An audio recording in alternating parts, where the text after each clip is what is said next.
على سید اصل ما فی الوجود صلی اللہ فی کل موجود نقطۃ دائرۃ الوجود صاحب لواء الحمد والمقام المحمود الخاتم لما سبق والفاتح لمن غلق المعلن الحق بالحق ابو القاسم المحمد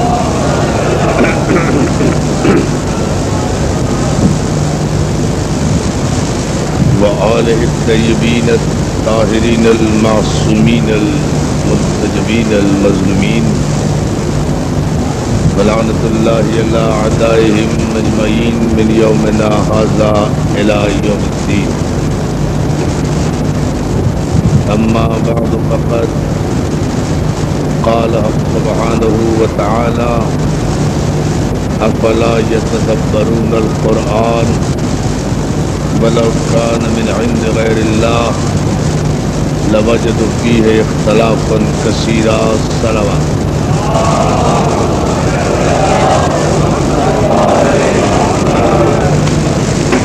حاضرین گرامی قدر، مرحوم محمد عباس صاحب اللہ مقامہ کے خانوادے کی جانب سے یہ 3 روزہ مجالس اربعین جن کی پہلی مجلس سے اس وقت خطاب کا شرف حاصل کر رہا ہوں، مرحوم کی مومنانہ صفات اور جذبہ عزاداری کا ہم سب پر یہ حق ہے کہ ہم ان کے درجات کی بلندی کے لیے ایک سورہ فاتحہ ان کی نظر کریں۔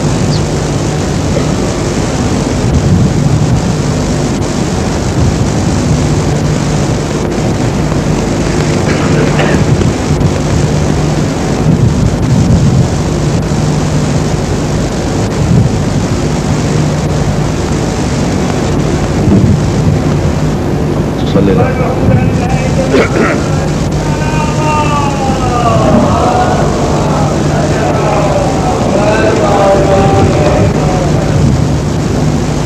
حاضرین گرامی قدر، عزاداران مظلوم کربلا،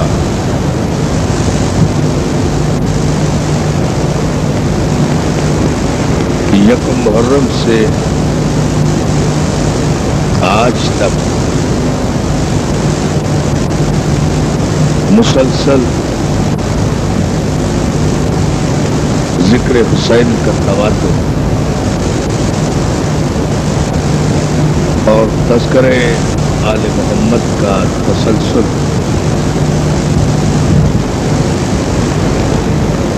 اللہ کے اس وعدے کی تکمیل کا عملی ثبوت ہے جو اس نے قرآن مجید میں اپنے بندوں سے کیا۔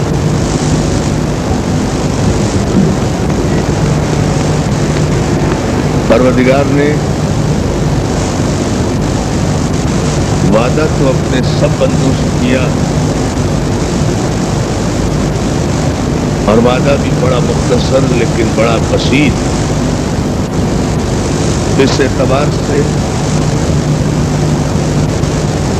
کہ تم میرا ذکر کرو میں تمہارا ذکر کروں گا، فاذکرونی واذکرکم، تم میرا ذکر کرو میں تمہارا ذکر کروں گا، تم میرا تذکرہ کرو میں تمہارا تذکرہ کروں گا، میرے بندو تم مجھے یاد رکھو میں تمہیں یاد رکھوں گا، تم مجھے فراموش نہ کرو میں تمہیں نہیں بھلاؤں گا۔ اور